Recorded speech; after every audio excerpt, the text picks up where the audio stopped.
Hello and welcome to The Real Bottom Line, the podcast where we feature entrepreneurs talking about all things entrepreneurial and sometimes financial. Welcome to the show, Dalene Allen. Thank you so much. I am thrilled to be here with Wendy Brookhouse. We both like glasses. Exactly. Well, I am thrilled to be having you on this show today because you probably can officially be called a serial entrepreneur now. Well, once one idea pops up, Wendy, there's always a dozen more behind it. It's like they're little fruit flies; they keep coming. Exactly. That's awesome. Hopefully, hopefully not quite as annoying Yeah, as the no damn kidding, right? fruit flies. Okay, so I love to hear what was your path? Because I associate your first entrepreneurial effort with Mary Kay. Is that That's correct? correct. That is, well, many before that, but that was, let's say, officially when I gave up a full-time job Right. to go out on my own. And certainly there was some apprehension. I had a really nice full-time job. I just didn't like the people I worked for. And so the idea of starting my own business, even though my parents had run a business, that it's still, it's still scary. It's still scary to give that up. But I'm so glad I did. Now with the Mary Kay, so that is makeup, you recruit underneath you, all that type of Yeah. stuff.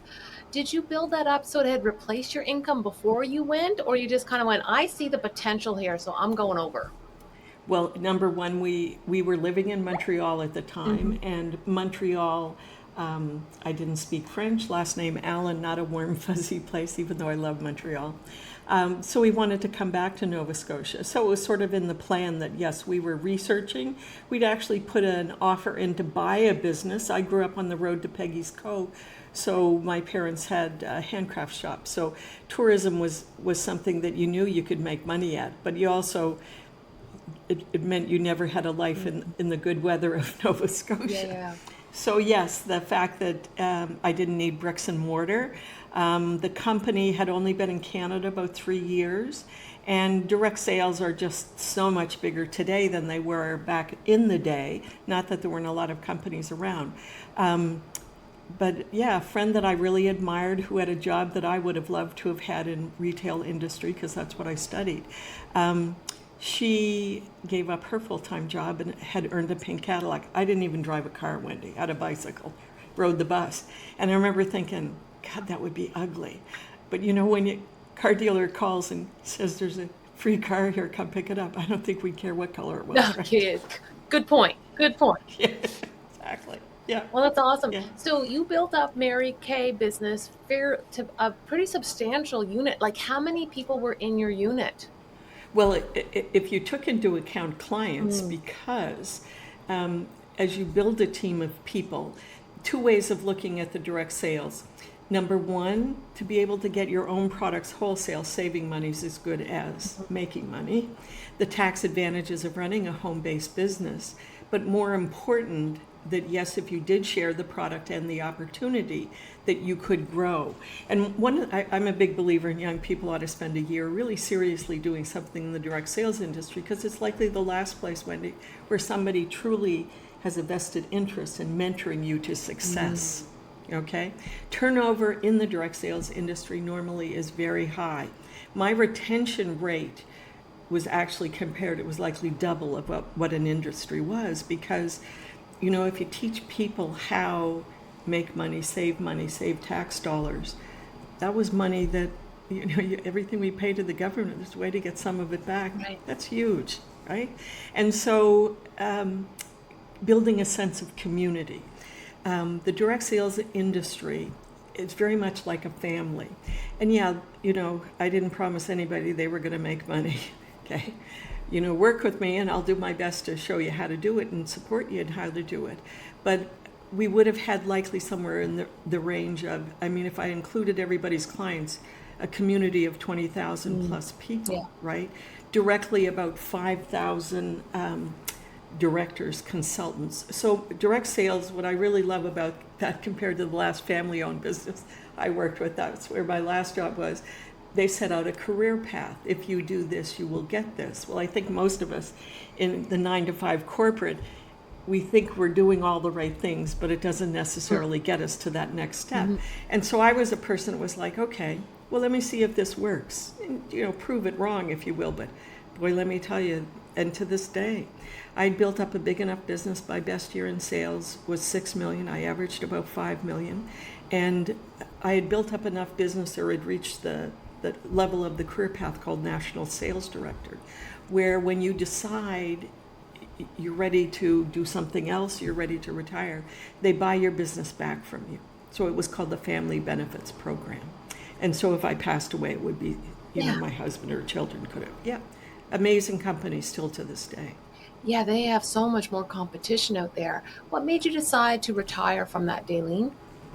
Well, I reached the pinnacle of what I was doing, and I was in the middle of a morphine-induced passing a kidney stone when they say, don't sign any papers, Wendy.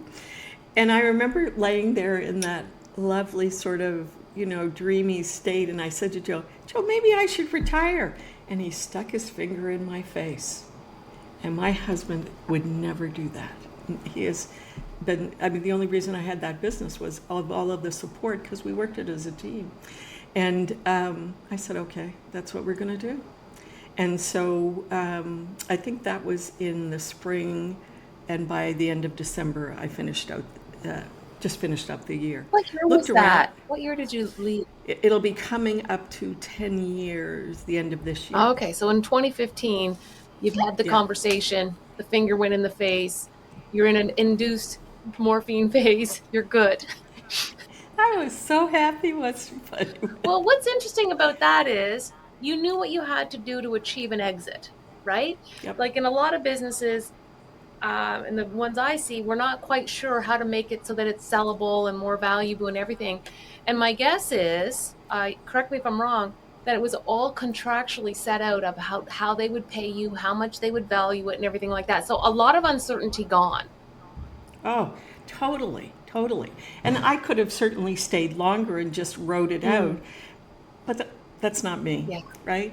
I was ready to pass it on. I was also able to pass on a lot of things that were directly mine, clients, consultants, and things like that, to people that I knew would take really good care of them. So they got to pick up that revenue, even though I was still getting paid. So I passed the bulk of my consultants on to a sister, which to me, what could be more special than that? And she also just loves the business and loves people and is doing a great job taking care of them. That's awesome. Okay. Oh, it is. So how long, because I know you, Dalene, you have a lot of energy, you have a lot of drive, obviously, to get to that level, to have that many people in your network. How long before you were itching to do something else? Oh, right away. It was like, okay, one door closes, another door opens. Right. So we fooled around at a couple of things, but do you know what? I should have taken likely about a year and sort of thought about it.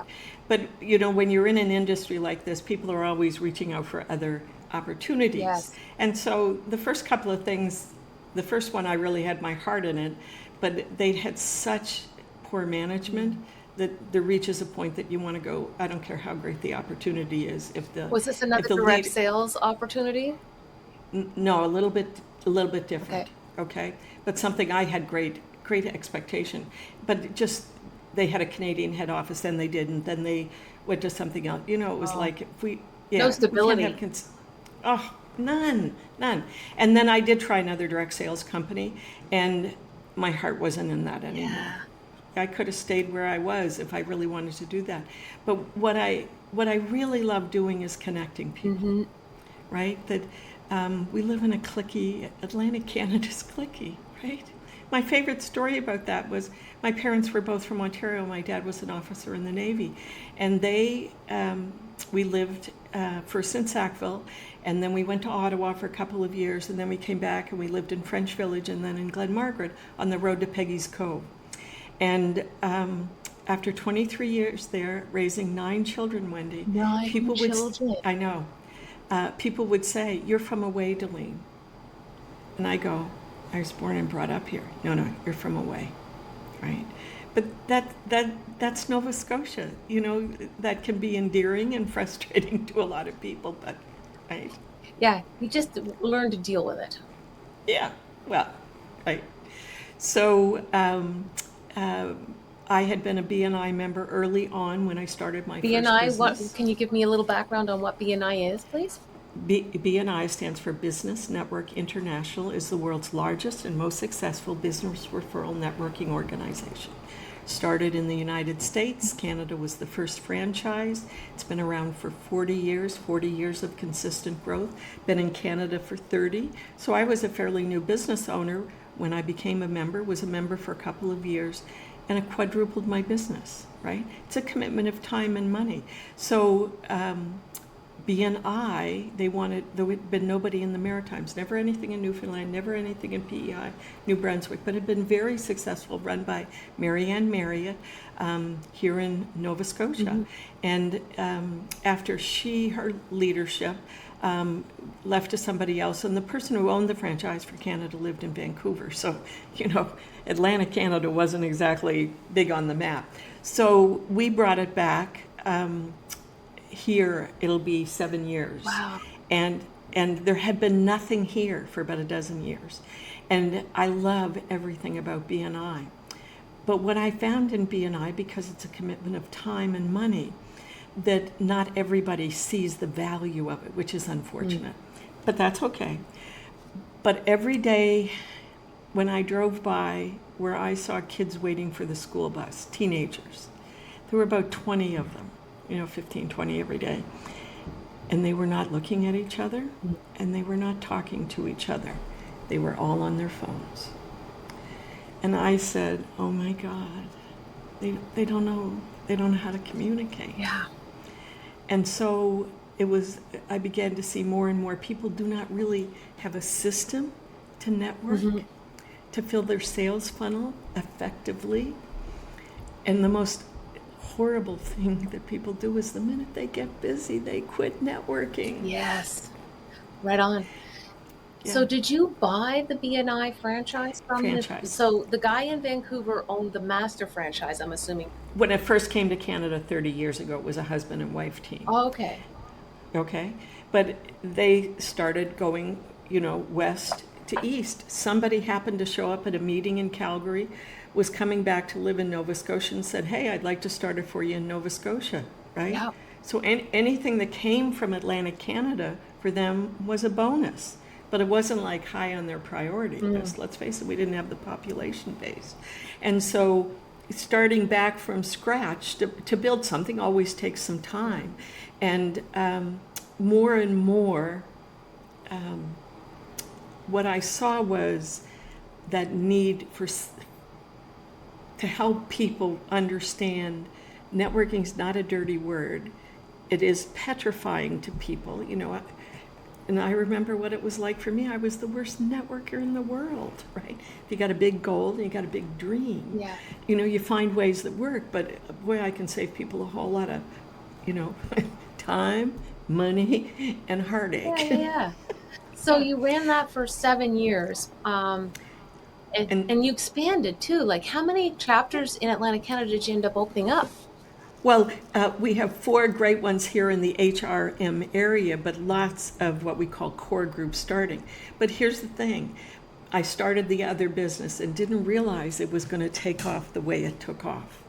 And having a conversation with a BNI member who has purchased it, who is brilliant, amazing, and has done this for about 20 years, not knowing what BNI was all about.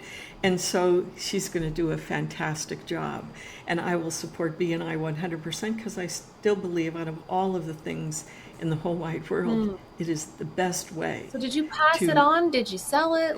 Sell it. Okay, you did sell it. What was that process like for you? How did that start? Give me some of the details. Well, compared to... No, there was no smooth path like Mary Kay. Oh my God. And for a franchise, right? So here's the thing, as with any company, BNI, like many smart companies, like to promote within. So executive directors are encouraged to train and support. And so there was a changeover, not only top leadership, but down a little bit. So there were likely some more hiccups than, and there hadn't been a franchise sold in Canada. So other than it took a little longer, it wasn't a bad process. It was just, it took a little longer. Who was on your team? Like, who did you take advice No, the leadership team from BNI? BNI took care of everything. Oh, really? Yeah. Well, we had our initial, I think it's a sub-franchise or whatever it was, that, the crossover was not bad. The interview process for the new owner, they had to go through, and that's what took some extra time because they really do vet people. And, it's a very well-oiled machine, right? To give you a little example, it's been around for 40 years. We're now in 80 countries, 330,000 members who live with a giver's gain philosophy. If you show up at a networking event for BNI, they'll say, "Hi, Wendy, how are you? Who could I introduce you here today? How could I help you? You look, what kind of client are you looking for?" Like the kind of questions where you think, wow, okay. But they track their numbers for 40 years. When I was first a member, they did it all by paper. Like, poke yourself in the eye, Wendy. And now it's all done online, right? In the last 12 months globally, they would have closed over 26 billion US in new business in one calendar year. Yeah. It's how to get a higher quality referral because of the trust that goes through your sales funnel faster, spends more money, and stays with you longer. Trust is the magic word. It so is. It so is. And so you had kind of been doing something with, like, still in the networking space, right? Because you started networking naturally. What is that? Yep.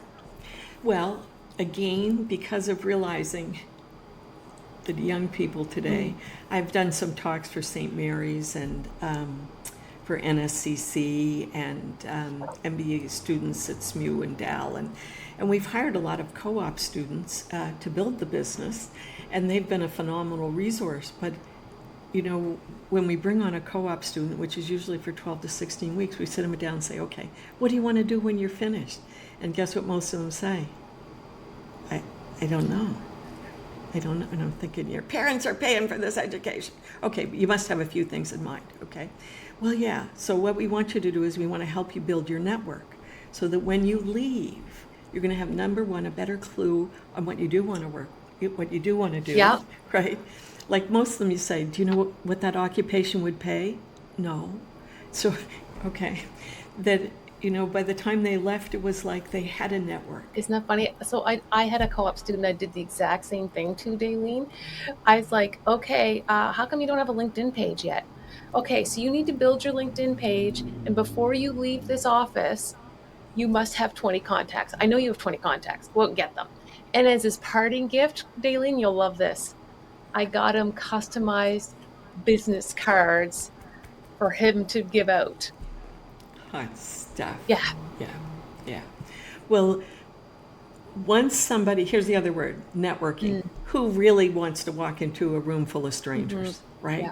And we can be more strategic today because when I first started, the idea of handing out a business card to a stranger made me physically sick. So let me tell you, I worked referrals. I learned how to get referrals from you name it. You be good to the people who give you referrals, because there are some natural people who just automatically love connecting. But if you at least let people know, one of the smartest things I think I did when I started my Mary Kay business, my dad came from a family of 14, my mom came from a family of 5. And this was really before social media is what it is today, right? That I made sure I went to everybody, all the relatives that I liked and they liked me, and said, "Is there anything I can do to help you? Always be of value first. And here's what I'm doing. If you support me, great, but honestly, I don't expect you to. But I would ask you a huge favor. If you hear anybody saying, and give them real specifics, reach out to me, please." Okay? Yeah. And so in the end, a thank you card, if somebody gives you a referral, put a $5 Tim's, you can print them off online. You can send free them a coffee. code now. Oh, hot damn, even better, right? But so when you're in post-secondary, like high school, you know, it's not just the clique you hang around with. If you got to know every single person Yes. as best as you could, okay? 20 years from now, you never know where that person will be. Okay. You know what, Dalene? If I could share a story too. So, St. Mary started this process 8 to 10 years ago, I think. And what they did is they would have the class that was going to graduate, or no, was it their first year? It was their first year. And they had speakers come in, and I was one of the speakers for the first one they did. And I said, I want you to do this. And I said, look to your right. Nope, nope, look. And I made them look, and then I go to their left. And I said, you don't know if they're going to be your best friend, or if their mother's going to get you a job, or if you're going to end up going into business together. Get to know everybody. Exactly. And well, here's the other thing I say, low-hanging fruit. With this MBA group, or was it maybe, yeah, the Dow group, and there was a girl there from Bermuda, and she said, you know, I'm saying to them, look at your parents' connections, and most of them went, ooh, that's weird. And I want to go, no, it's not. Have you checked your aunts, your uncles, your cousins, you know? Like, these are people who like you. Look at who they're connected to, because that's a foot in the door. Yeah. This girl, and here's the other thing I say to people, okay, if you're going to go to the job fair, look who's advertising at the job fair, who actually has a booth there. Reach out to those companies, because it's either business development person who's going to be there, or odds are HR, and get connected to those people, 4 or 5 from every company on LinkedIn. Get to that, have a conversation with them. I see you're at the job fair, blah, blah, blah, blah. Just make, you know, start connecting. And when you, yeah. I was just going to say, where do you see social media coming in on this networking? Because it feels like it's a great tool, but I also feel like there's a lot of automation going on that takes away some of that person-to-person connection. Where do you stand on using social media to network? Relationships are not AI. Never going to be AI. Yeah. You know, you might do AI for birthdays, anniversaries. Yeah. You know, put it ahead in the calendar, anything that saves us time. Yeah. But never that, right? So this young woman, I said, make up some business cards. Say, are you going to be the person that's going to be at the booth? And I said, you get there 10 minutes before it starts. Go to the 4 or 5 companies that you want connections with. You've already met them. Say, hi, my name's so-and-so. I've been talking to you on LinkedIn, and here's my business card, and I'm really interested. And she said, everybody she talked to was like blown away. Yes. Like, right? She got 2 offers. Isn't that amazing? Well, and I think you've talked about a couple of things there, and maybe you can add in what you think is important. But number 1 was know what you want. 2, do the prep work, do the research, make sure you understand it. And then 3, go out and say hi. Yep. But imagine, okay, especially anybody that's new here to Canada. Yes. Right? Whether it's just from another province, Wendy. I mean, if it's another country, it's a whole other story. And there's some great resources here, but I believe it's up to us. We want to grow our economy to make those people feel welcome. Okay? Yeah. So being able to meet people on LinkedIn, if you make 1 new connection a day, Yes. and this, just 1, right? But go to the profile. There's a features benefit on LinkedIn that a lot of people don't use. And I like a personality in your profile. You know, that's what's going to attract people. In B&I, they call it gains, goals, accomplishments, interests, networks, and skills. Like, we want to see you organically, the whole human being. Yeah. You know, you can share if you've got a dog, right? Maybe your picture's not going to be. But the features are your humanity, if you will. So every day, because I got to tell you, there's some very talented people that have the worst, the terrible pictures, the worst profiles. They'll bullet point everything they've ever done in their life, and you think, wow, but what about you, right? If we've ever had to deal with a client we couldn't stand, find out if you like them first. Yes. Yes. Right? It's like so much easier to build a network. So if you make a new connection, research the profile, but more important, check their second first and second connections, if not them, through them. And you can pull up by industry, the type of industries that you want to connect with, Yep. okay? And then you're going to start a relationship. And I'm a big believer that every time I talk to somebody, the next thing goes into my calendar. So if I've made a connection with you today, and then I'm going to put ahead in my calendar, 3 days from now, I'm going to go in and I'm going to see what they're posting, because they have to have a picture and they have to be actively posting. Yes. And 500 plus connections, the person's doing something. Yeah. Okay. So if you do that once a day, 5 days a week, 4 weeks in a month, that's 20 over the run of 6 months, that's 120 new connections. If we work on the 80-20 rule, that could be 24 new clients. Right. Okay? Or depending upon the type of business, break the 24 down into another 80-20, but that's still fine. What is your stance? So we've done the 120. We've been communicating. How do you build the relationship, and when inside of that, is there an ask or a give? Not for at least 4 or 5 till we have a conversation. Okay. So my little system, usually I connect with them. The next thing I'm going to do, don't fall in love with the like button. I'm going to click, like, comment, share. Yeah. 5 words, preferably in a question. Oh my goodness, isn't this interesting? Question mark. And then put their name, the asterisk, right, at their name. So suddenly they see that I've done that. Most people think it's a big deal just to like something. I'm now in their algorithms. So if they've got 500 connections, I made 1 new connection, but I got 500 people possibly looking at that. And if they're really not great, they don't say anything to me. But anybody who understands what a gift I just gave them usually says, "Thank you so much, Dalene." And I'll send a private message. It's my pleasure. Right? Yeah. How much time do you spend on LinkedIn every day? Oh, maybe 10 minutes. That's it. Well, here's the thing. I do 2 things every day. 1 new connection. I try to do it first thing in the morning. If I've got a busy morning, then I'll try to do it, when I've got waiting at a doctor's office or something. Okay. But the second one I do, because I don't care whether they've ever done business with me or not, but somebody I want to do business, it's my gratitude. So that's where I keep the connections warm and keep the relationships. And so, you got your list, right? And it's on my whiteboard because, my sales funnel goes this way. And so when I meet new people, but then also gratitude, people don't buy when you want them to, they buy when they're ready. Yeah. Okay? Yeah. Relationship is what it's all about. That's right. So, Yeah. you sold BNI.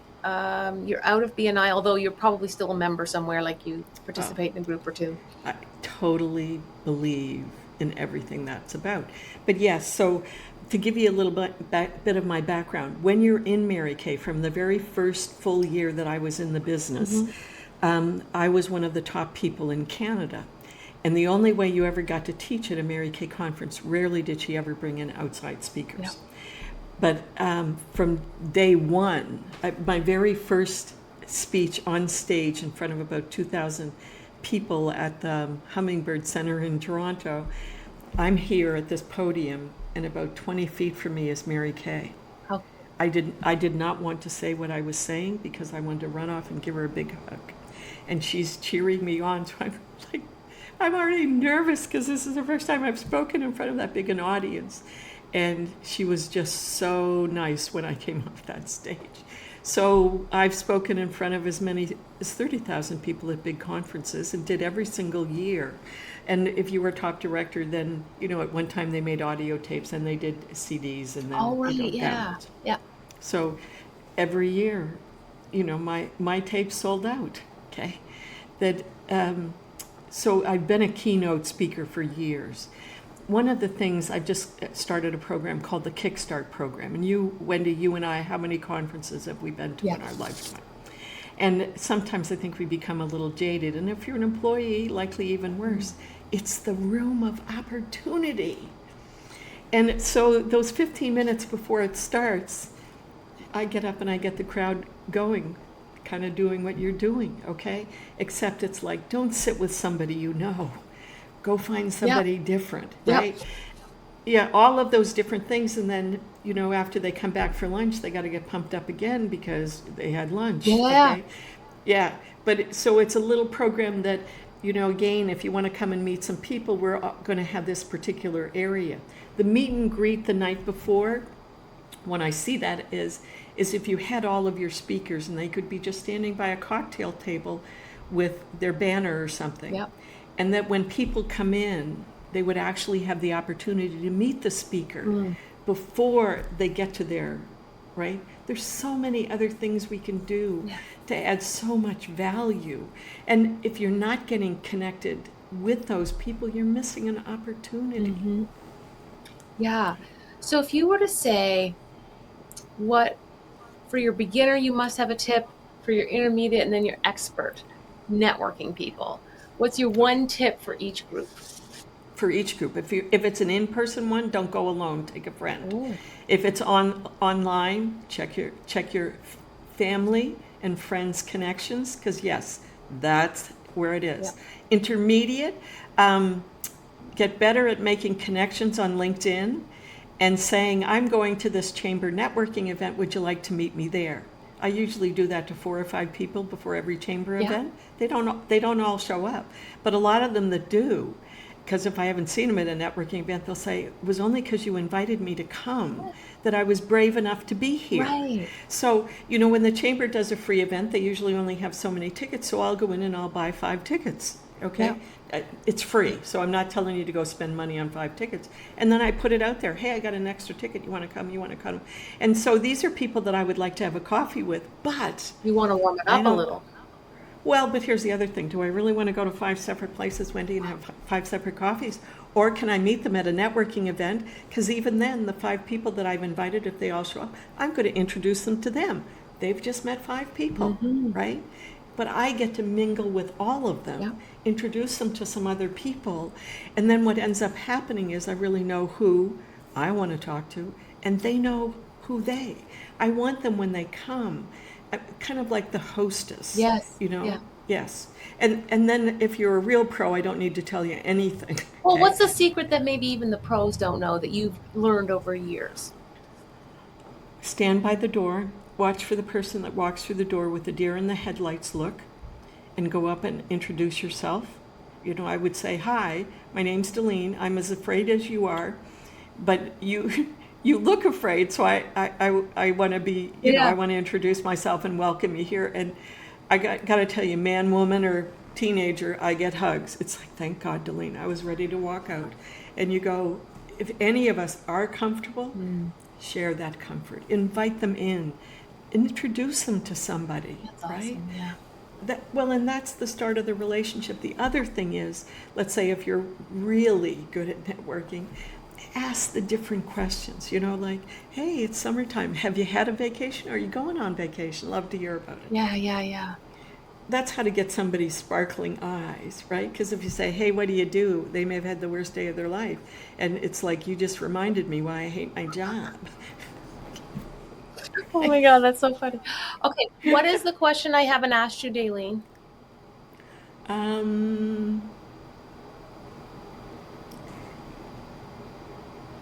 What is the question okay. People want connection today, more than ever. CBC did a program that said by the time somebody has reached the age of 28, they will know the most people they will ever know in their whole life. Now, Wendy, you and I, our eyebrows go up because we go, no way. Yeah. Like how many people we meet in the run of a week, that's sad. But when you think about it, or the fact that an adult today is craving friendship, connection, humanity. And if you would do the things you wish somebody else would do for you, like how easy is that to do? Yeah, it's so easy. Dalene, it's been an absolute pleasure having this conversation with you. I loved listening to the exits you've done and how they were done, and then also just talking about the power of networking and LinkedIn and how to use it. So thank you so much. How can people get a hold of you? Dalene at networkingnaturally.ca, or check out that. I do small group coaching. The Kickstart program is amazing. I do one-on-one coaching, and I have an online recorded 4-part networking program that I built my $5 million a year business really without handing out business cards because I was petrified. And right now, 50% of the sale of either of those goes to Make-A-Wish, Your Choice, or CNIB. Oh, CNIB is close to my heart. Thank you, Dalene, for doing that. I Yep. think the real bottom line here is, and you said it so well, is networking and business is about connection. Oh, Thanks so much, Dalene. oh, thank you, Wendy. This was fabulous.